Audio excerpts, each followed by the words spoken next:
सहायक प्राध्यापक राजनीति शास्त्र, शासकीय महाविद्यालय अर्जुन से, स्नातकोत्तर सेकेंड सेमेस्टर प्रथम प्रश्न पत्र के चतुर्थ इकाई से हम कार्ल मार्क्स के सिद्धांतों के बारे में चर्चा करेंगे। चौथा सिद्धांत जो कार्ल मार्क्स के द्वारा से दिया गया है वह है वर्ग संघर्ष का सिद्धांत। इस सिद्धांत के अंतर्गत ऑगस्टीन थोर के द्वारा जो वर्ग संघर्ष का सिद्धांत दिया गया है उससे कार्ल मार्क्स काफी प्रभावित थे और उन्होंने अपनी इस विचारधारा को दिया। यह विचारधारा ऐतिहासिक भौतिकवाद का एक भाग है और इसके अंतर्गत कार्ल मार्क्स ये कहते हैं कि समाज दो वर्गों में विभक्त होगा, एक पूंजीपति होगा और दूसरा श्रमिक होगा। पूंजीपति अर्थात जिसके पास अथाह संपत्ति है, वह भूमि, साधन, उद्योग, कारखाने आदि का मालिक है और श्रमिक जो अनेक कमियों के कारण से गरीब है। तो इनके मध्य परिस्थितियों के आधार पर संघर्ष होगा और एक दिन ऐसा होगा कि इस वर्ग संघर्ष के माध्यम से पूंजीपतियों का खात्मा हो जाएगा और पूरे संसार में सर्वहारा वर्ग का आधिपत्य स्थापित हो जाएगा। कार्ल मार्क्स ने अपने इस सिद्धांत के आधार पर समाज को जो दो भागों में बांटा है, पूंजीपति और श्रमिक अर्थात शोषक और शोषित। शोषक के पास पूंजी है और श्रमिक अर्थात शोषित के पास केवल उसकी मेहनत होती है और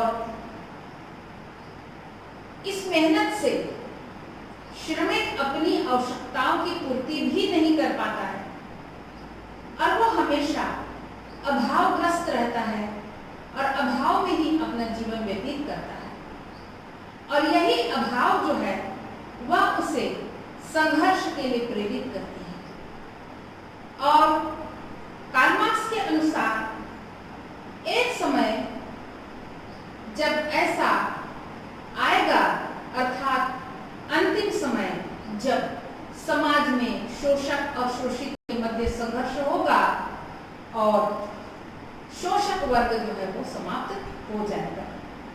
मार्क्स के अनुसार इतिहास वर्ग संघर्ष का इतिहास है। मार्क्स ने यह माना है कि उन्होंने जो ऐतिहासिक व्याख्या की है, समाज को युगों में बांटा है, वह आर्थिक स्थिति के अनुसार से ही है और इसके अंतर्गत हर बात में उन्होंने दो वर्ग के बारे में बताया है, जैसे स्वतंत्र मनुष्य व दास कि एक व्यक्ति स्वतंत्र है उसका मालिक और दूसरा दास जो उसका सेवक है। अभिजात्य वर्ग व साधारण जनता यानी अमीर और गरीब, सामंत वर्ग और कृषक, आप कह सकते हैं जमींदार और किसान, पूंजीपति व श्रमिक, इनमें सदा एक दूसरे के विरुद्ध संघर्ष हुआ है, चाहे वह खुले रूप में हो या छिपे रूप में। और यह संघर्ष जो है वो हमेशा किसी न किसी रूप में अनवरत चला जाता है। मार्क्स के अनुसार से 17वीं शताब्दी से लेकर के 19वीं शताब्दी तक जितनी भी घटनाएं हुई हैं वे शोषक व शोषित के मध्य संघर्ष के कारण से हुई है। मार्क्स ने पूंजीपति वर्ग को बुर्जुआ वर्ग कहा है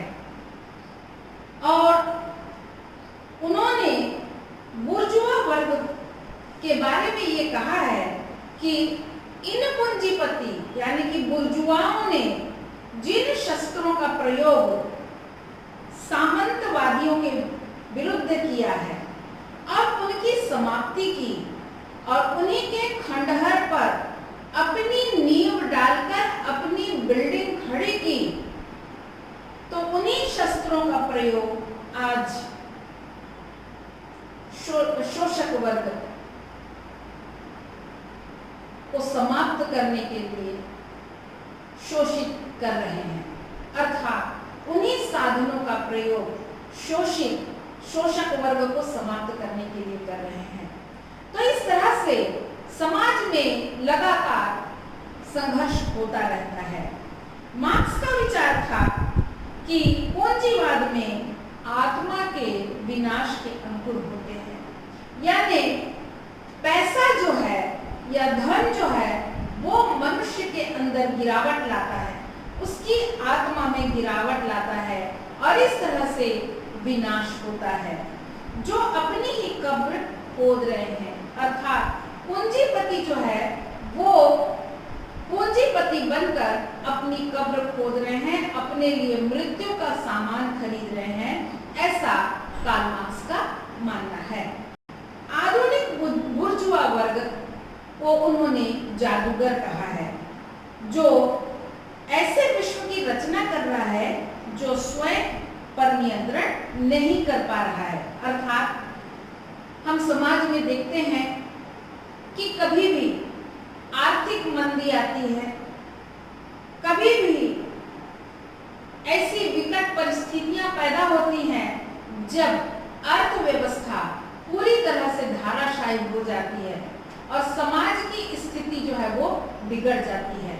तो इस तरह से इन्होंने बुर्जुआ वर्ग को यानी कि पूंजीपतियों को जादूगर कहा है। अधिक लाभ कमाने के लिए पूंजीपति अधिक से अधिक कारखाने खोलते हैं, उनकी एक चेन स्थापित हो जाती है, कई स्थानों पर उनके कारखाने होते हैं जिससे श्रमिक बढ़ते चले जाते हैं। फिर उन श्रमिकों का केंद्रीकरण होता है, वो आपस में मिलते हैं क्योंकि उनकी संख्याएं बढ़ जाती है। उन श्रमिकों में अपनी आवश्यकताओं, अपने अधिकारों के प्रति जागरूकता और चैतन्यता बढ़ती है और इस तरह से वे अपनी मांगों को रखने के लिए एकजुट हो जाते हैं। मध्यम वर्ग का एक भाग संघर्ष के माध्यम से पूंजीपति बन जाता है और दूसरा वर्ग जो है वह श्रमिक वर्ग बन जाता है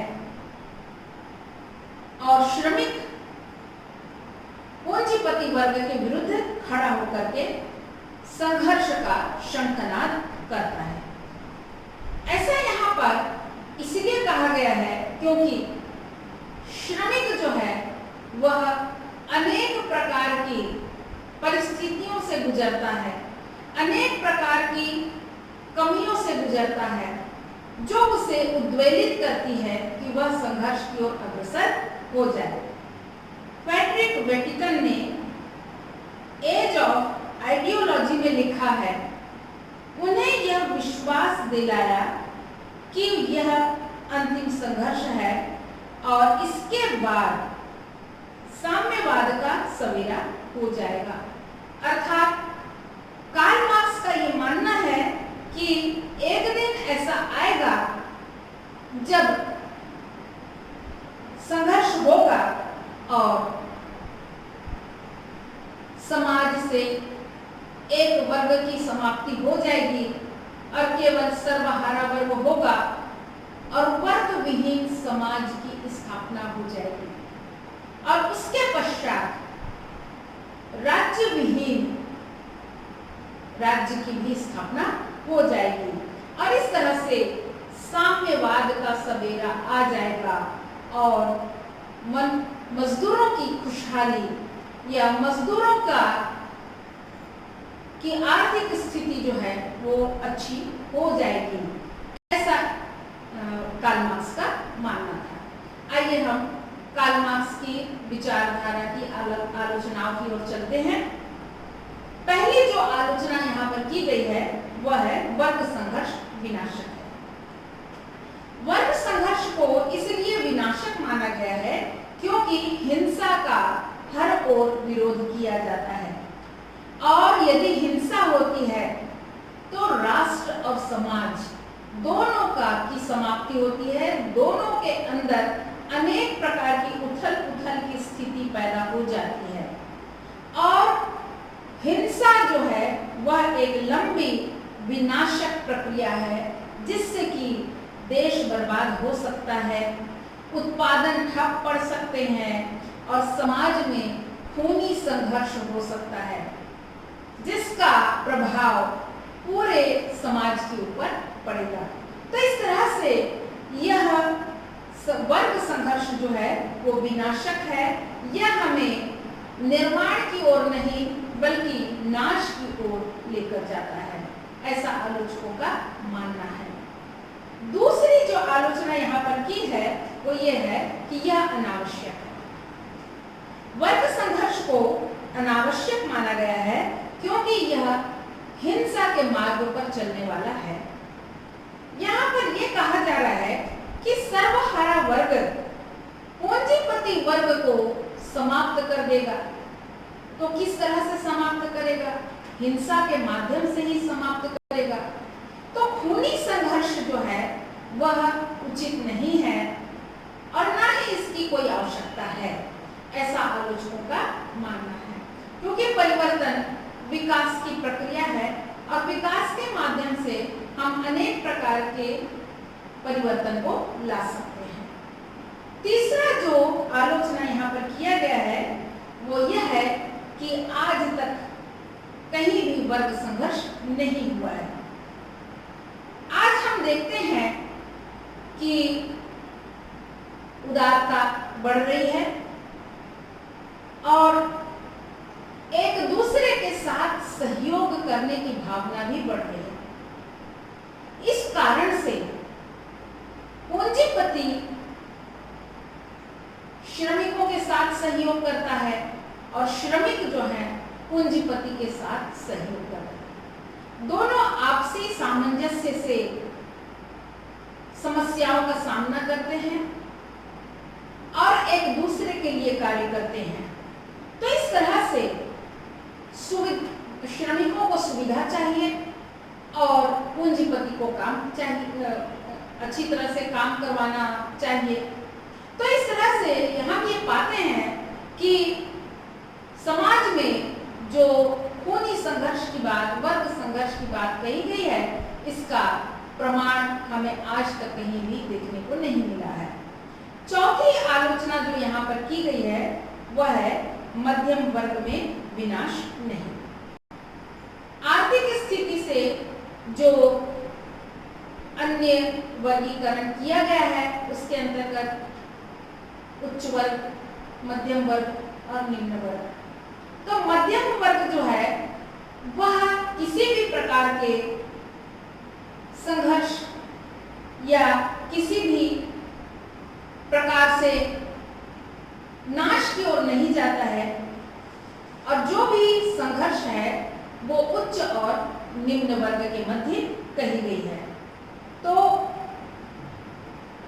ये माना गया है कि मध्यम वर्ग जो है वह श्रमिकों के साथ मिल जाएगा, जिससे कि श्रमिकों की संख्या ज्यादा हो जाएगी और पूंजीपतियों की संख्या कम हो जाएगी और इस तरह से दो वर्ग का निर्माण हो जाएगा और पूंजीपतियों की समाप्ति हो जाएगी, ऐसा कहा जा रहा है।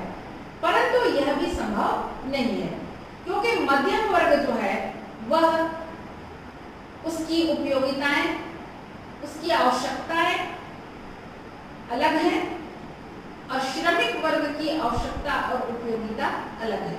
तो इस तरह से मध्यम वर्ग जो है वह इस संघर्ष में शामिल नहीं होगा। पांचवी जो आलोचना है वह है आधार लुप्त हो रहा है, अर्थात वर्ग संघर्ष का जो आधार यहाँ पर बताया गया है कि एक समय आएगा जब शोषित शोषक के विरुद्ध खड़ा होगा और शोषक को समाप्त कर देगा। परंतु ये भी हमें दिखाई नहीं देता है, क्योंकि आज का जो पूंजीपति है वह अपने मजदूरों को अनेक प्रकार की सुविधाएं प्रदान कर रहा है, जैसे चिकित्सा की सुविधा, उनके बच्चों के लिए पाठशाला की सुविधा और अन्य प्रकार की सुविधाएं जो है पूंजीपति अपने श्रमिकों के लिए उपलब्ध कराता है, जिस कारण से श्रमिक जो है वह उस पूंजीपति के लिए कार्य करता है। तो इस तरह आज सहयोग का वातावरण है और संघर्ष की कोई स्थिति हमें दिखाई नहीं देती है।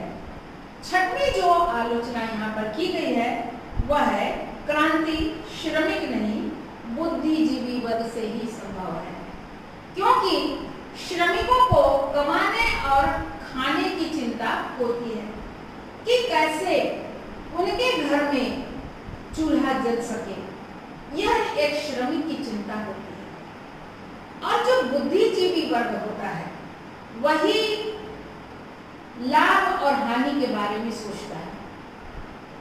जो बुद्धिजीवी वर्ग होता है वही अनेक प्रकार के विचारों की ओर आगे अग्रसर होता है। तो इस तरह से यहाँ पर यह कहना कि श्रमिक जो है वो क्रांति करेगा, ये संभव नहीं है। बुद्धिजीवी वर्ग ही क्रांति को लाता है। और सातवां जो इसकी आलोचना बताई गई है वह है समस्त इतिहास वर्ग संघर्ष का इतिहास नहीं है।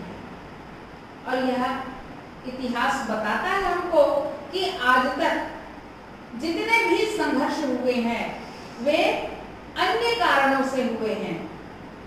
कोई अपनी शक्ति के प्रदर्शन के लिए संघर्ष करता है, कोई अपने आवश्यकताओं की पूर्ति के लिए करता है, कोई किसी और कारण से संघर्ष करता है। तो इस प्रकार से केवल ये मानना कि समाज में संघर्ष पूंजीपति और श्रमिक के मध्य होगा, ये संभव नहीं है, क्योंकि संघर्ष के अनेक कारण है। धर्म है, राष्ट्रीयता है और भी ऐसे बहुत से कारण हैं जो समाज में संघर्ष को उत्पन्न करते हैं। तो इस तरह से यह है वर्ग संघर्ष के आलोचनाएं और उसकी व्याख्या। धन्यवाद।